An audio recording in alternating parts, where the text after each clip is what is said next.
లోక్సభ ఎన్నికలకు సంబంధించి ఈ నెల 18న నోటిఫికేషన్ జారీ చేయడంతో పాటు ఆ రోజు నుండే నామినేషన్ల స్వీకరణ ఉంటుందని జిల్లా కలెక్టర్, జిల్లా ఎన్నికల అధికారి, నల్గొండ లోక్సభ ఎన్నికల రిటర్నింగ్ అధికారి దాసరి హరిచందన తెలిపారు.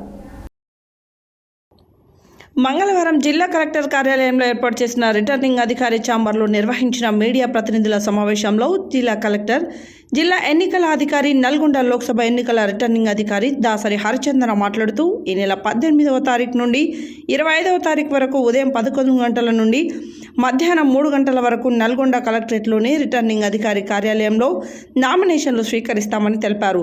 సెలవు దినాలలో నామినేషన్ల స్వీకరణ ఉండదని, పోటీ చేసే అభ్యర్థులు ఫామ్ 2A అన్ని వివరాలను పూరించి నామినేషన్ దాఖలు చేయాలని తెలిపారు. ఒక అభ్యర్థి 4 షీట్ల వరకు గరిష్టంగా నామినేషన్ పత్రాలు దాఖలు చేయవచ్చని వెల్లడించారు.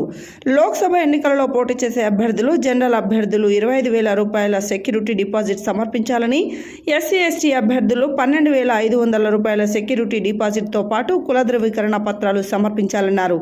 గుర్తించిన రాజకీయ పార్టీల అభ్యర్థులను ఒకరు ప్రతిపాదిస్తే సరిపోతుందని, గుర్తింపు పొందని రాజకీయ పార్టీ అలాగే స్వతంత్ర అభ్యర్థులను మాత్రం 10 మంది ప్రతిపాదించవలసి ఉంటుందన్నారు.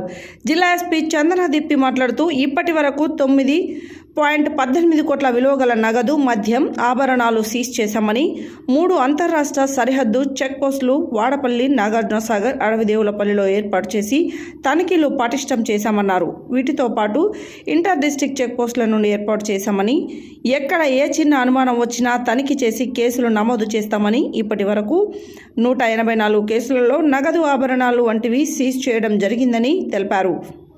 ఈ మీడియా ప్రతినిధుల సమావేశంలో special collector Nataraj, media nodal అధికారి, పరిశ్రమల శాఖ జిల్లా మేనేజర్ కోటేశ్వరరావు, కేంద్ర ప్రభుత్వ ఫీల్డ్ పబ్లిసిటీ ఆఫీసర్ కోటేశ్వరరావు, సమాచార శాఖ అసిస్టెంట్ డైరెక్టర్ యు వెంకటేశ్వర్లు తదితరులు పాల్గొన్నారు.